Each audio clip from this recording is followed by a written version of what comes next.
नमस्कार। मैं ज्योतिष शास्त्री रमेश चौबे उपस्थित हूं आपके समक्ष एक जन्म कुंडली का अध्ययन करने के लिए। यह जन्म कुंडली एक महिला का है और इस जन्म कुंडली के माध्यम से कई सारे चीजों पे हम प्रकाश डालेंगे और इस कुंडली को समझने की कोशिश करेंगे कि आखिर इस कुंडली में कौन सा भाव मजबूत है और कौन सा भाव कमजोर। बिना विलंब किए हुए चलते हैं सबसे पहले इनके जन्म तारीख के समय। तो इनका जन्म का जो तारीख है 18/8/1981। जन्म का समय है 6:45 PM और कहां? तो सहरसा, ये बिहार में पड़ता है। अब इनका जो गण है वो मानव गण है। लग्न कुंभ, राशि मीन। लग्न के स्वामी बनते हैं शनिदेव और राशि के स्वामी बनते हैं कौन? देवगुरु बृहस्पति। शुभ अंक इनके लिए 2, 7 और 9 है और अशुभ अंक के लिए 4 और 8 है। ये हो गया इनका जन्म का विवरण। अब यहां पे सबसे पहले हम इनके लग्न पे चलेंगे। सबसे पहले ग्रह स्थितियों को समझने की कोशिश करेंगे और जो एकाध मूल प्रश्न है उसको लेंगे। बहुत प्रश्न नहीं, एकाध प्रश्न है, उसको हम लेंगे अंत में। अब सबसे पहले हम चलते हैं जब इनके लग्न की तरफ। तो लग्न क्या है? तो लग्न व्यक्ति का व्यक्तित्व है। लग्न जितना कुंडली में मजबूत हो, व्यक्ति का व्यक्तित्व उतना मजबूत होता है। ऐसे भी लग्नों में जो है वो कुंभ लग्न शनि की मूल त्रिकोण राशि है ये, और वायु तत्व की राशि है। लग्न में यदि मिथुन राशि हो, कुंभ राशि हो, तुला राशि हो, अत्यंत श्रेष्ठ माना जाता है। इस चीजों को, इन लग्नों को बहुत ही श्रेष्ठ माना जाता है। ऐसे जातक जीवन में बहुत उच्च पद तक जाते हैं, बहुत जीवन में हर प्रकार से सुख और समृद्ध प्राप्त करते हैं और सुखी और समृद्ध होते हैं। अब लग्न के स्वामी बनते हैं कौन? शनिदेव। शनिदेव कुंडली के अष्टम भाव में आके बैठ गए। अब यहां जरा समझने की आवश्यकता है कि लग्न का जो स्वामी है वो जब कुंडली के अष्टम भाव में आके बैठ जाए, मैं यहां थोड़ा सा आपको एक चीज बताना चाहूंगा कि जब आप ये जो आपके कुंडली में ये जो आपका कुंडली है, ये एक प्रकार का यंत्र ही है, समझ लीजिए। ये एक प्रकार का यंत्र है। अब आप बोलेंगे ये कैसे? तो जब आप लग्न से जोड़ेंगे तो ये धर्म, अर्थ, काम और मोक्ष, धर्म, अर्थ, काम और मोक्ष, धर्म, अर्थ, काम और मोक्ष, तो ये तीनों को जब आप जोड़ेंगे तो एक त्रिकोण बनता है। एक दिन इस विषय पे मैं विशेष तौर पे आपको बताऊंगा कि धर्म त्रिकोण क्या है, अर्थ त्रिकोण क्या है, काम त्रिकोण क्या है और मोक्ष त्रिकोण क्या है। तो लग्न का जो लग्न है वो कैसा है? लग्न है क्या? धर्म। और यहां मैंने क्या बताया? काम और मोक्ष। और अष्टम भाव है मोक्ष। अष्टम भाव मोक्ष है। अब लग्न के स्वामी जब कुंडली के अष्टम भाव में आके बैठ जाते हैं तो एक योग बनाते हैं। इसको क्या बोलते हैं? अवयोग। ये एक प्रकार का दुर्योग है। लग्नेश का 6, 8 और 12 में बैठना जाकर के ये जातक के लिए अच्छा नहीं है। जातक को जीविकोपार्जन के लिए जीवन में संघर्ष करना पड़ता है। लेकिन शनिदेव के लिए ये थोड़ा सा अलग हो जाएगा कहना। क्यों? क्योंकि शनिदेव जो अष्टम भाव के कारक ही होते हैं और शनि यदि अष्टम भाव में आके बैठते हैं तो ये अच्छा है। अवयोग का निर्माण तो फिर भी करेंगे। क्यों? क्योंकि शनिदेव की तीसरी दृष्टि कुंडली के कर्म भाव पे पड़ती है और वो उनका मित्र राशि नहीं है, तो कर्म क्षेत्र में निरंतर उतार चढ़ाव लेके आते हैं। कर्म क्षेत्र में एक जो स्थिरता है उसको नहीं रहने देते, उसमें फ्लेक्सिबिलिटी यानी कि उतार चढ़ाव ऊपर नीचे चलता रहता है जातक का। और वहां से सातवीं दृष्टि जब वो कुंडली के धन भाव पे डालेंगे, धन भाव पे डालेंगे तो क्या करेंगे? तो धन संग्रह होगा, क्योंकि वो उनकी मित्र राशि नहीं है तो शत्रु राशि भी नहीं है, सम राशि है, तो वहां कोई दिक्कत नहीं है। तो सातवीं दृष्टि से धन भाव को देखेंगे और 8, 9 और 10वीं दृष्टि से कुंडली के पंचम भाव को देखेंगे। तो शनि का कुंडली के पंचम भाव में देखना चूंकि मित्र की राशि है तो अच्छा है। अब यहां पे एक बात समझिए, शनि देव जब कुंडली में किसी भी भाव को देखते हैं तो शनि के दृष्टि में दोष बताया गया है। तो जब वो किसी भाव पर दृष्टि डालते हैं तो क्या करते हैं? तो यदि मित्र दृष्टि डालेंगे तो उस क्षेत्र में आपको सफलता तो देंगे, लेकिन उससे संबंधित रिश्तों में कहीं ना कहीं आपको समस्या देंगे। अब जब वो कुंडली के पंचम भाव पर दृष्टि डालेंगे तो शिक्षा में कोई बाधा नहीं देंगे, लेकिन चूंकि वो संतान का भाव है तो संतान से कहीं ना कहीं विच्छेद करवा देंगे। उनकी दृष्टि में विच्छेदात्मक दृष्टि होगी और संतान से विच्छेद करा देंगे। या तो संतान हो नहीं या तो बार बार गर्भपात हो जाए, या तो संतान आपका हो और आपसे दूर रहे और आप संतान सुख के लिए तरसते रहे, तो कोई ना कोई समस्या वो उससे देंगे ही देंगे आपको। आगे मैं इस विषय में आपसे और बात करूंगा। अब शनिदेव की हमने बात कर ली। अब शनिदेव लग्नस्थ के अष्टम में बैठे हैं, तो जहां बैठते हैं उस भाव की वृद्धि करते हैं। तो क्या करेंगे, तो अष्टम भाव किसका है, आयु का है, आयु की वृद्धि कर देंगे, जातक का आयु दीर्घ कर देंगे, ये बहुत अच्छा है। लेकिन बाकी चीजों में जो मैंने आपको बताया वो समस्या देंगे। अपनी तीसरी, सातवीं और 10वीं दृष्टि का यहां विवेचन मैंने कर दिया है। अब चलते हैं कुंडली के दूसरे भाव पे। दूसरे भाव के स्वामी बनते हैं देवगुरु बृहस्पति। इस कुंडली में बृहस्पति धन भाव और आय भाव के स्वामी हैं। बैठे कहां हैं, तो कुंडली के अष्टम भाव में बैठे हैं। अष्टम भाव में देवगुरु बृहस्पति का बैठना अच्छा नहीं होता है, क्योंकि अष्टम भाव में बृहस्पति जो है यहां बुध के घर में बैठे हैं, अपने शत्रु के घर में बैठे हैं, और जो है तात्कालिक मित्रता में है बुध से। तो बहुत ज्यादा खराब तो नहीं देंगे, क्योंकि तात्कालिक मित्रता में तो समभावस्थ हो गए, तो मिला जुला फल देंगे। अष्टम भाव में जब बृहस्पति बैठते हैं तो जातक जो सुहृदयी होता है। आप देखिएगा बहुत ऐसे लोग होते हैं कि आप कुछ मांगेंगे तो आपको मना नहीं करेंगे, तो ऐसे लोग वैसे ही होते हैं। आप कुछ मांगे तो आपको तुरंत हाँ ठीक है आप ले जाइए। तो सुहृदयी होते हैं, अच्छे दिल के होते हैं, बड़े दानवीर प्रवृत्ति के होते हैं। लेकिन अष्टम भाव में बृहस्पति का बैठना बहुत अच्छा मैं नहीं कहूंगा। जातक को उदर जन्य समस्या देता है, पेट में प्रॉब्लम देता है, पाचन की समस्या देता है, पेट की समस्याओं से जातक जूझता है। क्योंकि बृहस्पति बहुत लंबे नहीं, लेकिन हाँ बृहस्पति बहुत खराब हो जाते हैं तो पेट की भयानक भयानक बीमारियां भी देते हैं। और बृहस्पति जो है यहाँ पे वो केतु की दृष्टि से, 9वीं दृष्टि से दृष्ट है, तो ये अच्छा बहुत नहीं है। अब यहां पे बृहस्पति की दृष्टि पड़ेगी अपने ही भाव पे। बृहस्पति 7वीं दृष्टि से अपने भाव को देखेंगे तो ये बहुत अच्छा है। धन भाव पे बृहस्पति देखेंगे और यहाँ चंद्रमा बैठे हैं तो गजकेसरी योग का निर्माण करेंगे। यहाँ पे 7वीं जो दृष्टि है जब चंद्रमा पड़ेगी तो जातक को धन धान्य की समस्या नहीं रहेगी, तो इनके धन धान्य की कोई समस्या नहीं है। क्यों नहीं है आगे बताता हूं।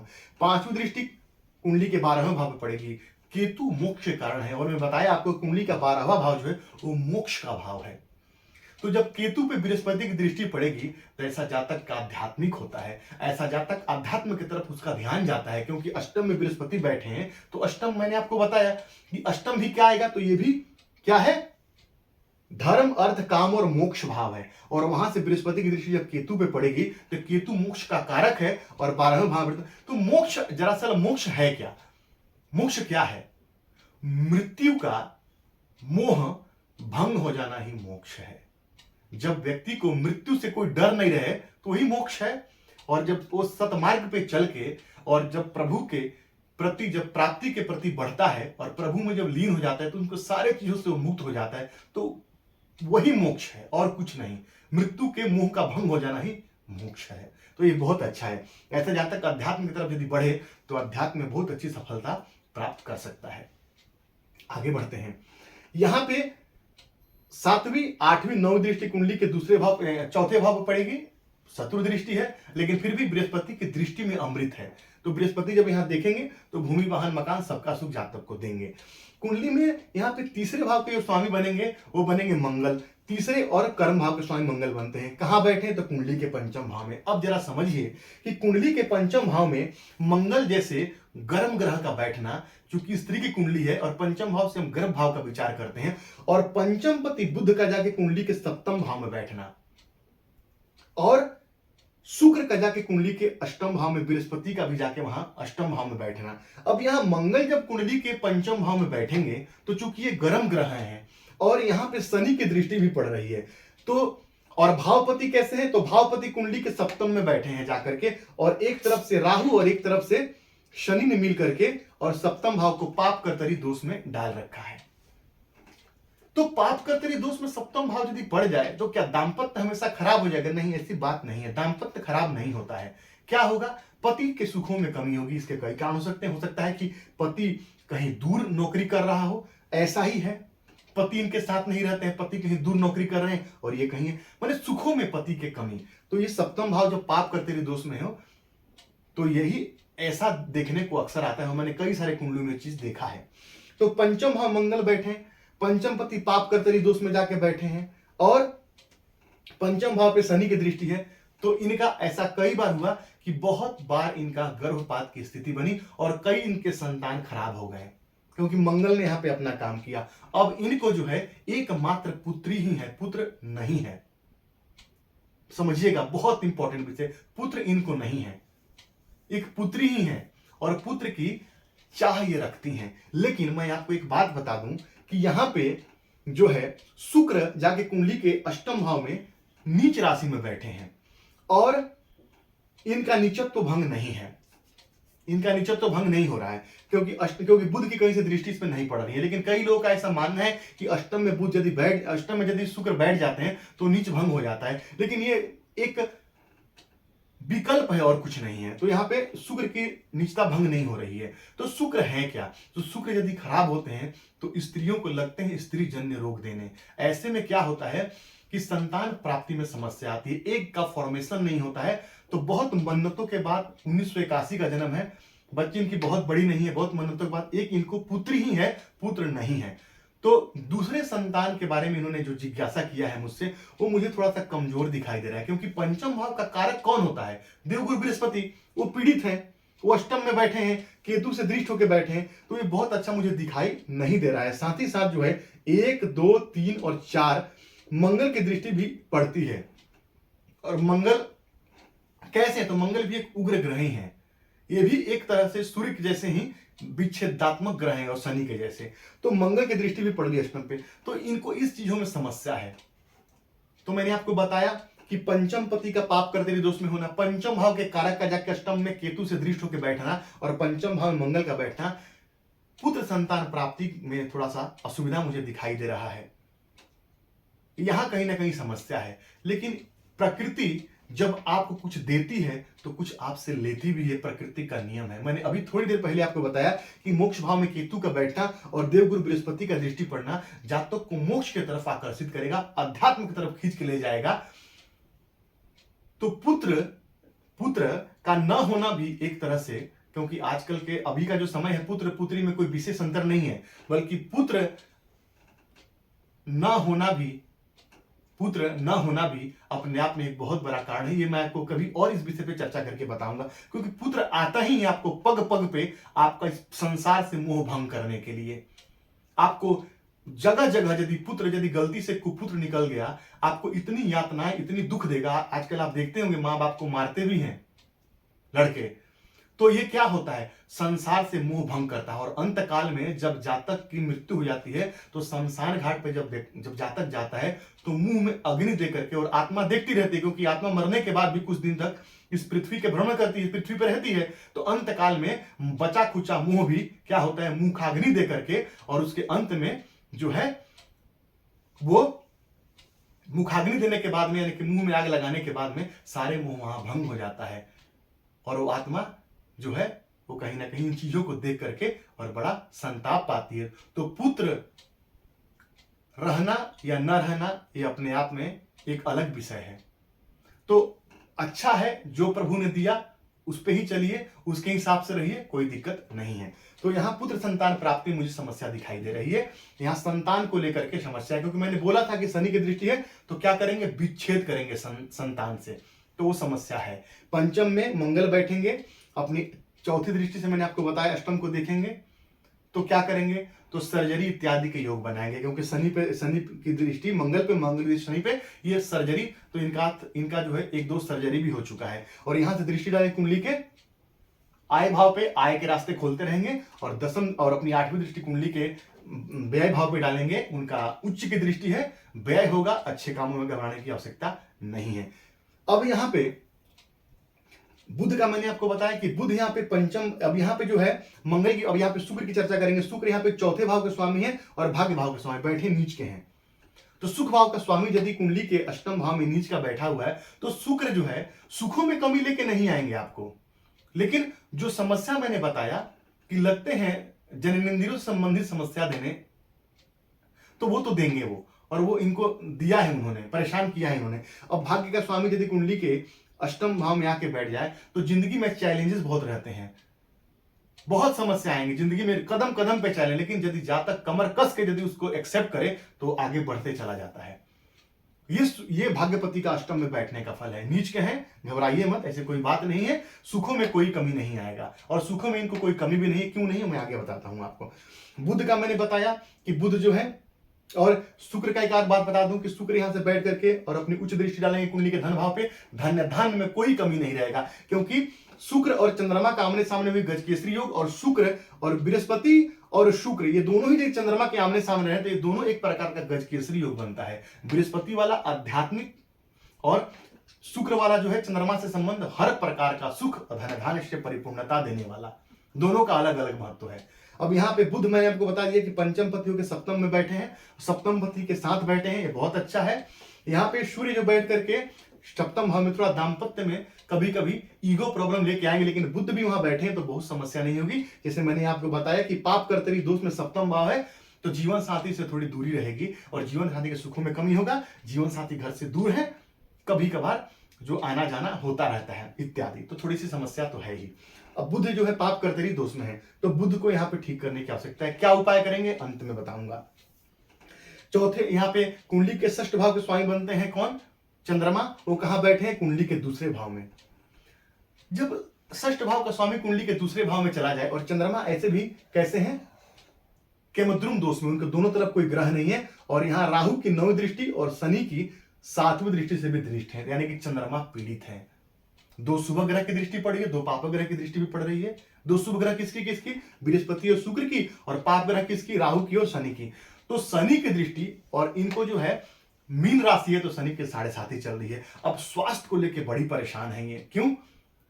क्योंकि शनि की 7.5 का चलना ये कहीं ना कहीं समस्या तो देगा, क्योंकि चंद्रमा के सामने जब शनि रहते हैं तो शनि की 7.5 विशेष मानसिक कष्ट देने वाली होती है। ऐसे जातक विशेष तौर पे मानसिक छोटी छोटी समस्याएं उसको चलती रहती है, और चंद्रमा बिल्कुल केमद्रुम दोष में है, ये नेगेटिव पॉइंट। 2 पाप ग्रह से दृष्ट है, समस्या तो इनको है, बहुत समस्या है, विभिन्न प्रकार के इनको कुछ ना कुछ होते रहता है। चंद्रमा जब स्त्री के कुंडली में खराब हो जाए, मैंने आपको बताया है कि बच्चेदानी यानी यूरेटर से संबंधित बहुत प्रॉब्लम देते हैं, यहां तक कि सीने में गांठ इत्यादि देते हैं, सिस्ट की प्रॉब्लम देते हैं, थायराइड की प्रॉब्लम देते हैं। तो चंद्रमा का यहाँ पे उपाय विशेष तौर पे करना, क्योंकि चंद्रमा रोगपति भी हैं, और शनि जो है वो दीर्घकालीन रोग के कारक हैं। तो जब चंद्रमा पे जब शनि की दृष्टि पड़ेगी तो जातक को दीर्घकालीन रोग होने की समस्याएं हो सकती हैं। बहुत सजग और सावधान रहना है। तो केमद्रुम दोष के यहाँ पे उपाय कर लेना चाहिए, चंद्रमा के मंत्रों का जाप करवाना चाहिए, और चंद्रमा के केमद्रुम दोष की पूजा करवा लेनी चाहिए, इससे लाभ होगा।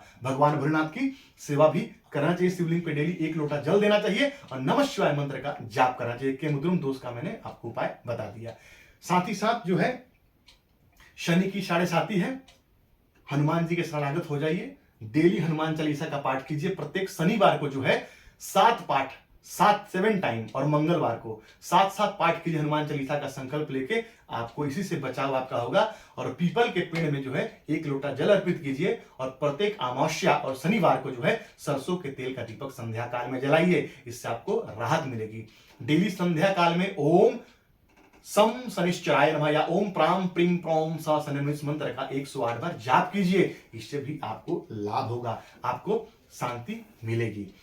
बात करते हैं सूर्य की।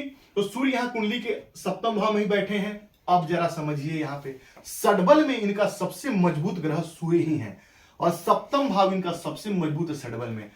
अब ये क्या दिखाता है?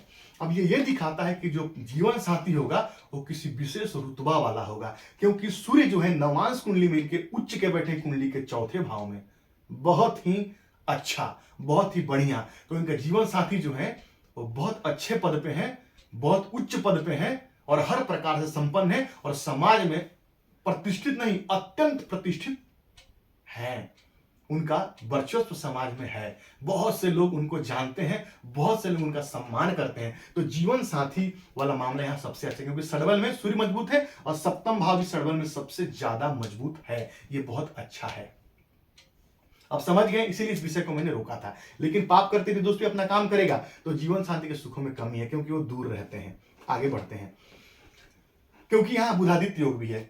बुध जब भी सूर्य के साथ बैठे हो, सूर्य की राशि में बैठे हो, या मिथुन राशि में, या कन्या राशि में, या सिंह राशि में जब बुधादित्य योग बने तो ये बहुत श्रेष्ठ काम करता है। तो संपूर्ण बुधादित्य योग का लाभ मिलेगा। लग्न पे सूर्य की दृष्टि होगी, जातक के पर्सनालिटी को अच्छा करेंगे। जातक गर्दन कटे लेकिन गर्दन झुके नहीं, यानी कि थोड़ा सा जो है कभी कभी ईगोस्टिक भी हो जाता है, तो ये भी देंगे। सूर्य अपना काम करेंगे। बुध की दृष्टि पड़ेगी, मित्र दृष्टि, जातक बुद्धिमान और ज्ञानवान होगा और हर प्रकार से सूझबूझ से निर्णय लेने वाला होगा।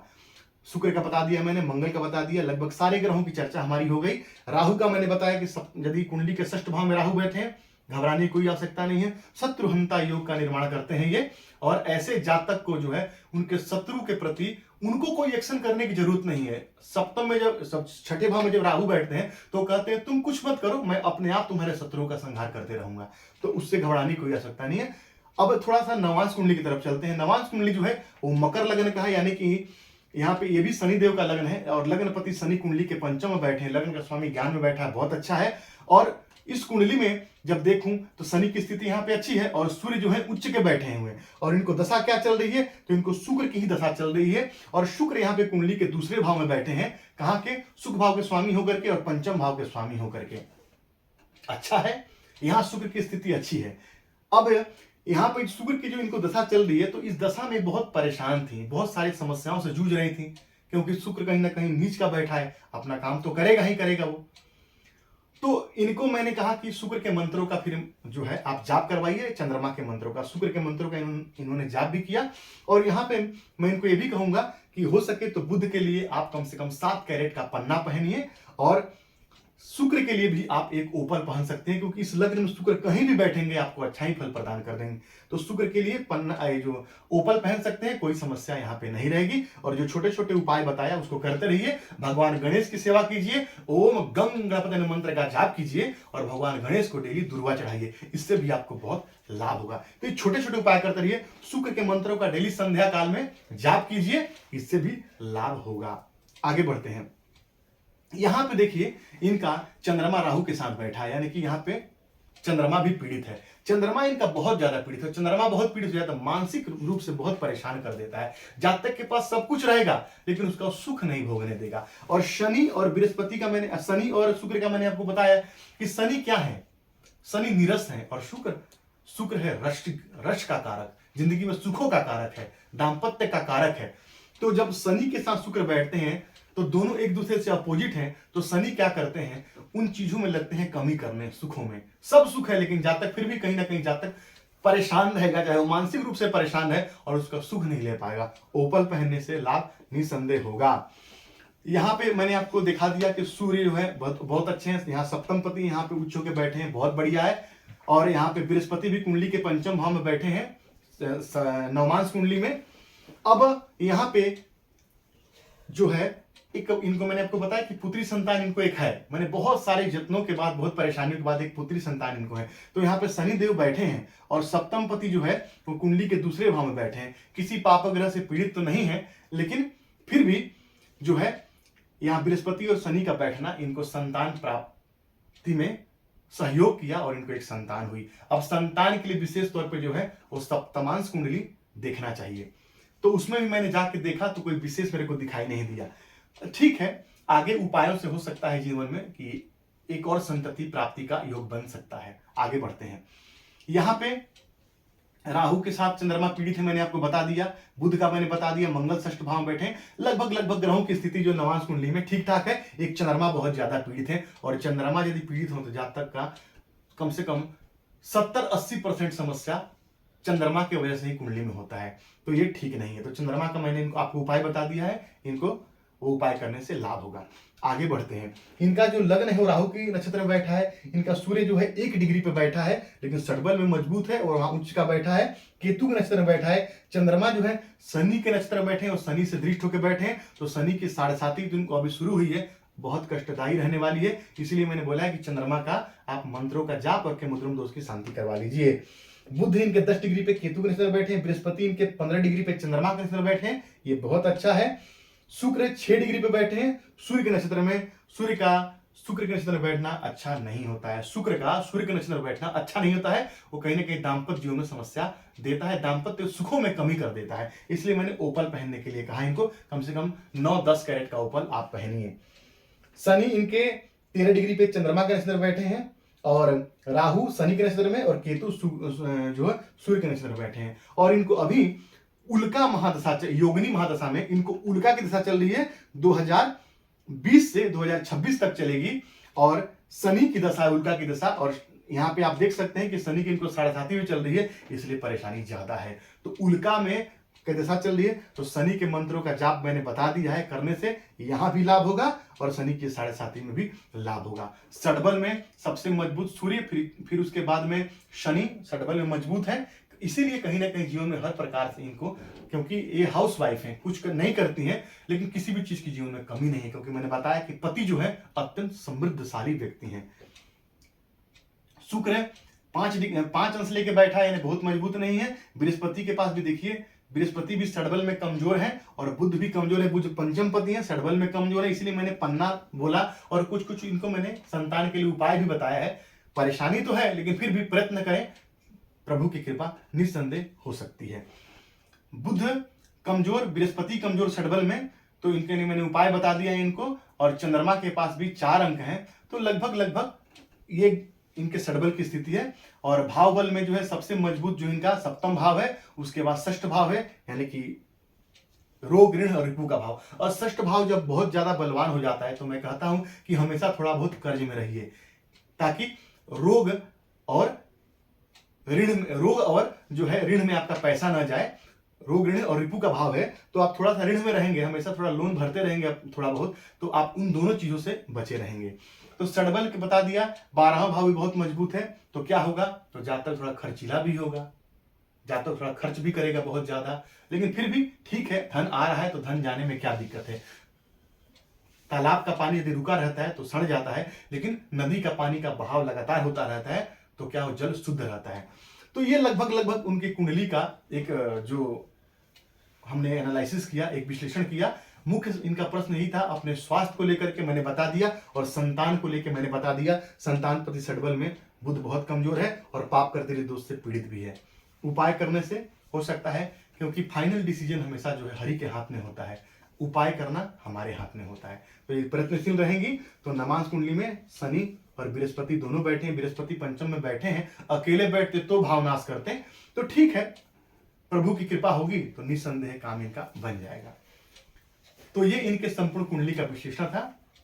तो आपको यदि मेरी बातें अच्छी लगती है तो मेरे चैनल को लाइक और सब्सक्राइब जरूर कीजिए, और वीडियो को शेयर भी कीजिए। बेल आइकन को ऑन किए, नया वीडियो डालो तो नोटिफिकेशन आपको तुरंत मिले। यदि आप भी अपने कुंडली का विश्लेषण मुझसे करवाना चाहते हैं, आप भी अपने कुंडली का अध्ययन मुझसे करवाना चाहते हैं, तो व्यक्तिगत नंबर जो मेरे चैनल पर दिया उस पर आप मुझसे संपर्क कर सकते हैं। तो आपका दिन मंगल, उसी मंगल कामना के साथ आज के लिए इतना ही। नमस्कार।